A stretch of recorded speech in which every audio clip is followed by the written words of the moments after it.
بسم اللہ الرحمن الرحیم۔ بسم اللہ الرحمن الرحیم۔ عزیز طلبہ کرام، السلام علیکم ورحمۃ اللہ وبرکاتہ۔ ہم آج عالم اسلام کے وسائل و مسائل کا سبق نمبر 131 پڑھیں گے۔ ہمارا آج کا سبق عالم اسلام کے عملی مسائل میں سے مسئلہ فلسطین کے حصہ 2 پر مشتمل ہوگا۔ سبق نمبر 130 کے اندر ہم نے مسئلہ فلسطین کا حصہ اول پڑھا تھا، تو چلتے ہیں آج کے سبق کی جانب۔ 12 مئی 1994 کو اسرائیلی پارلیمنٹ نے کثرت رائے سے 13 ستمبر 1993 کو ہونے والے معاہدے کی توثیق کر دی۔ اس موقع پر وزیر اعظم اسحاق رابن نے کہا، انہیں اس بات پر فخر ہے کہ ان کی حکومت نے غزہ کی پٹی اور اریحہ سے اسرائیلی فوجوں کے انخلاء کا فیصلہ کیا ہے۔ اسی روز اریحہ کا کنٹرول سنبھالنے کے لیے فلسطینی پولیس نے اردن سے اس مغربی کنارے کے شہر میں داخل ہونا شروع کر دیا جس پر اسرائیل نے 1967 میں قبضہ کر لیا تھا۔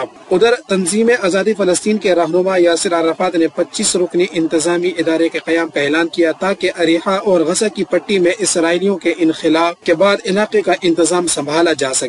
13 مئی 1994 کو اسرائیلی حکام نے مغربی کنارے کے شہر اریحہ میں 5 عمارتیں فلسطینی اہلکاروں کے سپرد کر دی۔ قبل ازیں غزہ کے علاقے میں بھی خود مختاری سونپی گئی تھی۔ 24 مئی 1994 کو تنظیم آزادی فلسطین نے فلسطینی حکمران اتھارٹی کے لیے ایک مسودہ آئین منظور کیا جس میں کہا گیا تھا کہ مستقبل کی فلسطینی ریاست کا دارالحکومت بیت المقدس ہوگا۔ ادھر اسرائیلی وزیر اعظم اسحاق رابن نے کہا کہ اسرائیل اس بات کو یقینی بنائے گا کہ فلسطینی اتھارٹی کا مرکز اریحہ ہی رہے، کیونکہ یہ اقدام اسرائیل اور PLO معاہدے کو تباہ کرنے کے برابر ہے۔ 4 جولائی 1994 کو یاسر عرفات اریحہ آئے اور انہوں نے فلسطینی مملکت کے سربراہ کی حیثیت سے حلف اٹھایا اور اپنی کابینہ تشکیل دی۔ انہوں نے یہ تجویز بھی پیش کی کہ یروشلم اسرائیل اور فلسطین کا مشترکہ دارالحکومت ہو۔ فلسطینیوں کے نقطہ نظر سے حکومت خود اختیاری مکمل آزادی کا نعم البدل نہیں ہے، اس لیے اسرائیل سے امن و سلامتی اور مکمل آزادی کے موضوع پر مذاکرات وقتاً فوقتاً ہوتے رہے۔ جولائی 1994 میں اسرائیلی وزیر اعظم اور اردن کے شاہ حسین کے مابین امن معاہدہ طے پایا جو دونوں ممالک کے درمیان 46 سالہ جنگی صورتحال کے خاتمے پر منتج ہوا۔ اس معاہدے کا قیام جولائی 1995 میں امریکی صدر بل کلنٹن کی موجودگی میں طے پایا۔ اس معاہدے کے تحت یہ طے پایا کہ اسرائیل 6 بڑے شہروں سے فوج واپس بلا لے گا۔ اس معاہدے پر اسرائیل کے وزیر اعظم اسحاق بن رابع نے دستخط کیے اور فلسطینی صدر یاسر عرفات نے بھی دستخط کیے۔ اس معاہدے کو اوسلو معاہدہ کہا جاتا ہے۔ 20 جنوری 1996 میں فلسطینی قانون ساز ادارے اور صدر کا بیک وقت انتخاب ہوا جس میں قانون ساز کونسل کے 674 امیدواروں نے حصہ لیا، جبکہ 88 کل سیٹیں تھیں اور صدارتی انتخابات کے لیے یاسر عرفات اور ایک خاتون سمیحہ خلیل تھیں، جن میں سے یاسر عرفات نے 88% ووٹ لے کر کامیابی حاصل کی۔ علاوہ ازیں فلسطین کونسل کا اول اجلاس 7 مارچ 1996 میں غزہ میں ہوا۔ مشرق وسطی میں قیام امن کے لیے ایک معاہدہ طے پایا۔ یہ معاہدہ 15 جنوری 1997 کو طے پایا گیا۔ اس کا نام الخلیل معاہدہ رکھا گیا۔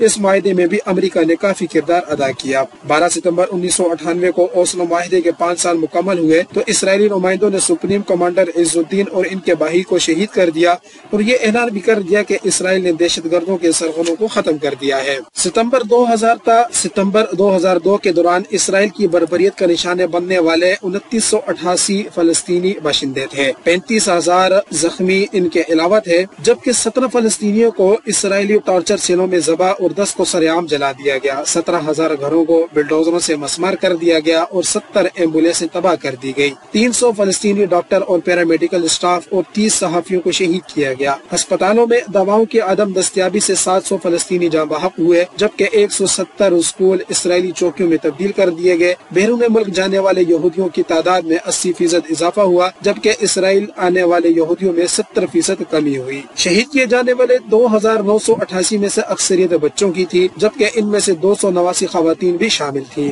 35,000 زخمیوں میں سے 20,000 کے قریب مکمل طور پر معذور ہو چکے تھے۔ ان میں سے کئی افراد کی اسرائیلی فوج نے ٹانگیں توڑ دی اور بازو کاٹ دیے تھے۔ 30 صحافیوں میں سے 3 غیر ملکی صحافی بھی شامل تھے۔ سلامتی کونسل کے اجلاس کے دوران میں اسرائیلی وزیر اعظم اور فلسطینی صدر یاسر عرفات کے مابین طویل مذاکرات کے بعد باہمی ملاقات ہوئی، جس میں دونوں رہنماؤں نے اختلافات ختم کرنے اور اوسلو امن معاہدے پر عمل درآمد کرنے پر زور دیا۔ تاہم 9 روز کے اعصاب شکن مذاکرات کے بعد 23 اکتوبر 1998 کو وزیر اعظم نیتن یاہو اور فلسطینی صدر یاسر عرفات کے مابین قیام امن کا حتمی سمجھوتہ طے پایا۔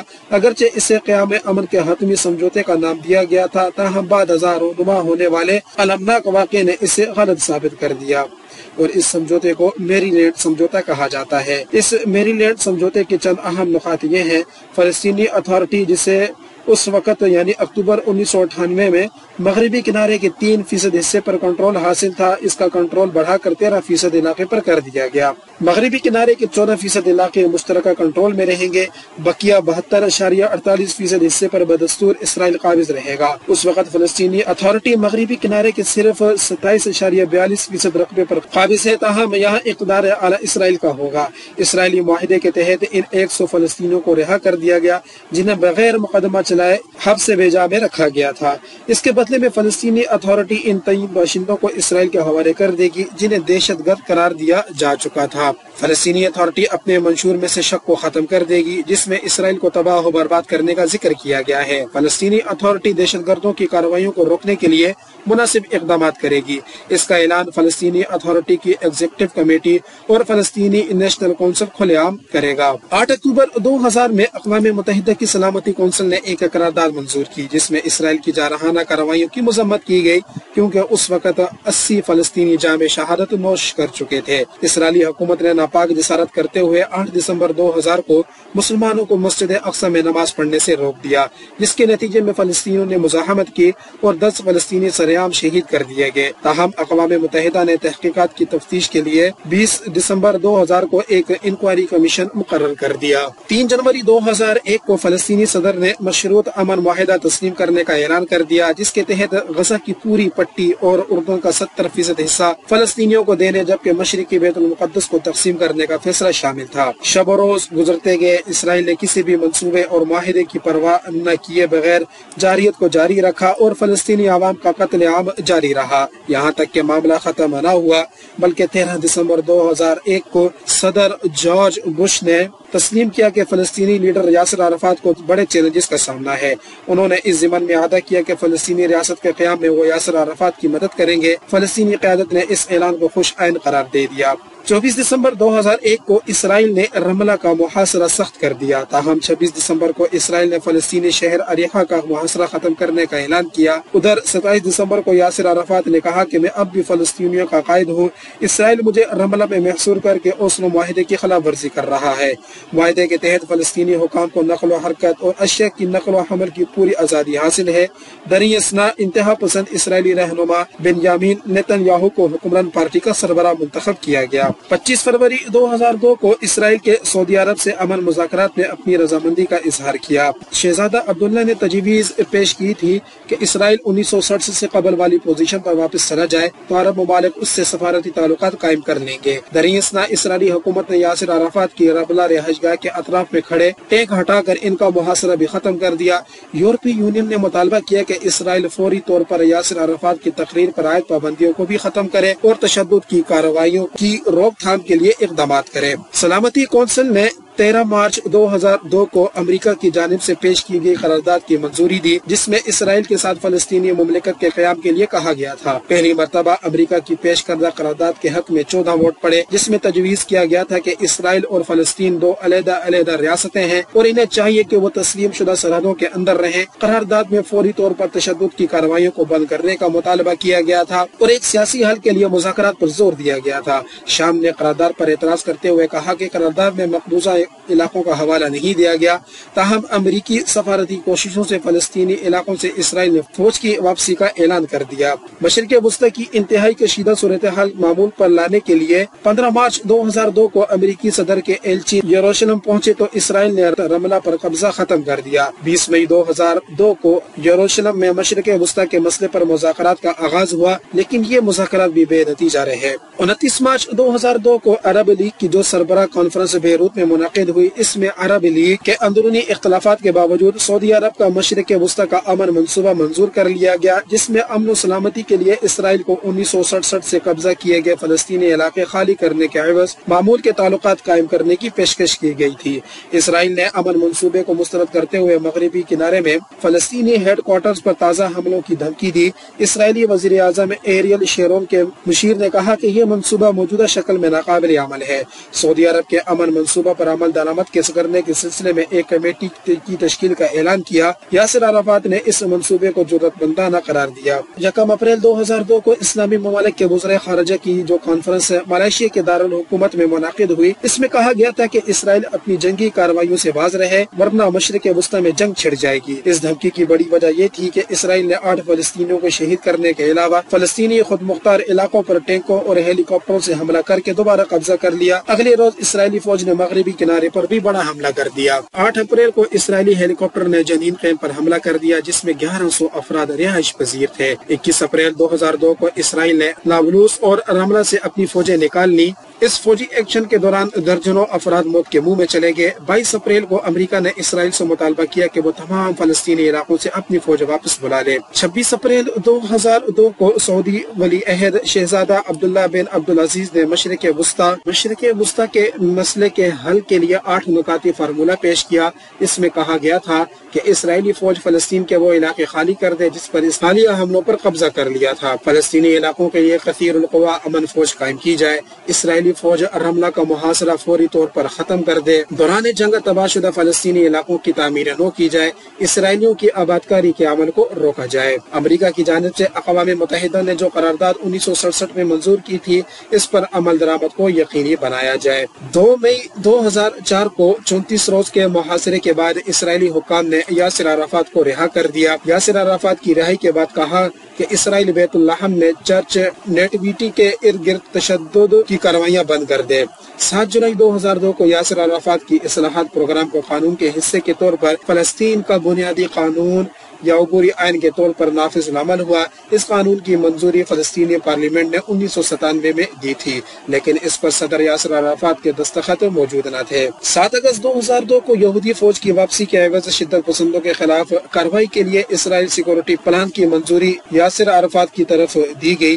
نیز اسرائیلی فوجی کارروائیوں میں الہر بریگیڈ کے مقامی سربراہ سمیت 5 افراد شہید کر دیے گئے، جبکہ اگلے روز ہی نئے اس پلان کے مذاکرات ناکام ہو گئے۔ اسرائیلیوں نے حسب معمول وعدہ خلافی کرتے ہوئے اس پلان پر عمل صرف غزہ میں ہوگا۔ 2 اکتوبر 2002 کو فلسطینی اتھارٹی نے امریکی صدر جارج بش کی طرف سے یروشلم کو اسرائیل کا دارالحکومت قرار دینے پر شدید احتجاج کرتے ہوئے کہا کہ امریکہ کو کوئی حق نہیں پہنچتا کہ وہ فلسطینی علاقوں کو اسرائیل میں شامل کرنا شروع کر دے۔ مقبوضہ بیت المقدس فلسطین کا حصہ تھا اور حصہ رہے گا۔ اس کو اسرائیل کا دارالحکومت قرار دینا بھی قبول نہیں کیا جائے گا۔ 6 اکتوبر 2002 کو یاسر عرفات نے مقبوضہ بیت المقدس کو فلسطینی دارالحکومت بنانے کے قانون پر دستخط کر دیے جس کی فلسطینی پارلیمنٹ نے توثیق کر دی۔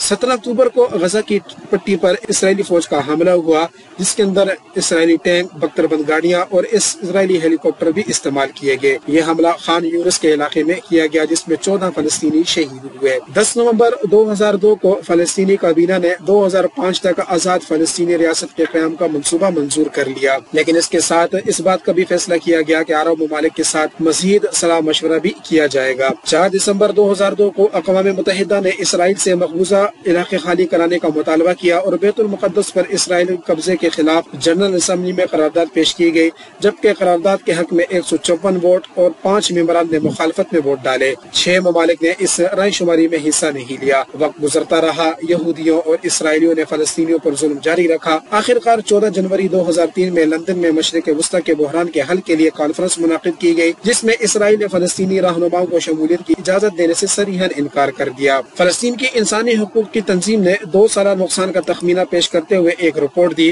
جس میں لکھا گیا کہ 2 سالوں کے اندر 30 صحافیوں کو شہید کیا گیا جس میں 3 غیر ملکی بھی تھے۔ لاہور رپورٹ کے مطابق 45,000 فلسطینیوں کو گرفتار کیا گیا۔ 2 لاکھ فلسطینی مختلف امراض کا شکار بنے۔ پورے فلسطین میں تمام اسکول، کالج اور یونیورسٹیاں بند رہیں۔ القدس یونیورسٹی کا تمام ریکارڈ نظر آتش ہوا۔ 180 اسکول تباہ ہوئے۔ 168 فیکٹریاں بند کر دی گئیں، جبکہ تباہ شدہ فیکٹریوں کی تعداد 31 تھی۔ امریکی صدر بش نے 3 جون 2003 کو مصر کے شہر شرم الشیخ میں عرب سربراہوں سے ملاقات میں فلسطین کے لیے تیار کردہ روڈ میپ پر بات چیت کی اور اس کے لیے عرب سربراہوں کی حمایت حاصل کی۔ اس موقع پر امریکی صدر بش جن تجاویز کا اظہار کیا۔ اس کے اہم نکات میں شامل ہے کہ اسرائیل پر زور دیا گیا کہ وہ آزاد فلسطینی ریاست کے قیام کو ممکن بنائے، فلسطین میں یہودی آبادیوں کا معاملہ فلسطینی انتظامیہ کے ساتھ طے کیا جائے، 2013 تک مشرق وسطی کو آزاد تجارتی علاقہ بنا دیا جائے۔ اس روڈ میپ معاہدے میں جن ممالک کے سربراہوں نے حصہ لیا اس کے اندر سعودی عرب سے شہزادہ عبداللہ، بحرین کی طرف سے شاہ حماد بن خلیفہ الثانی، اردن کی طرف سے شاہ عبداللہ الثانی، مصر کی طرف سے صدر حسنی مبارک اور فلسطینی اتھارٹی کی طرف سے محمود عباس شامل تھے۔ عزیز طلبہ، آج کی فلسطین کی صورتحال بھی آپ کے ہی سامنے ہے کہ وہاں کس قدر ظلم و ستم ہو رہا ہے اور دنیا اس معاملے میں کس قدر خاموش تماشائی بنی ہوئی ہے۔ تو ہمارا آج کا سبق مکمل ہوا۔ آج کے سبق کے اندر ہم نے مسئلہ فلسطین کے حصہ 2 پر گفتگو کی۔ تو اس خلاصے کے ساتھ ہی آپ سے اجازت چاہوں گا۔ السلام علیکم ورحمۃ اللہ وبرکاتہ۔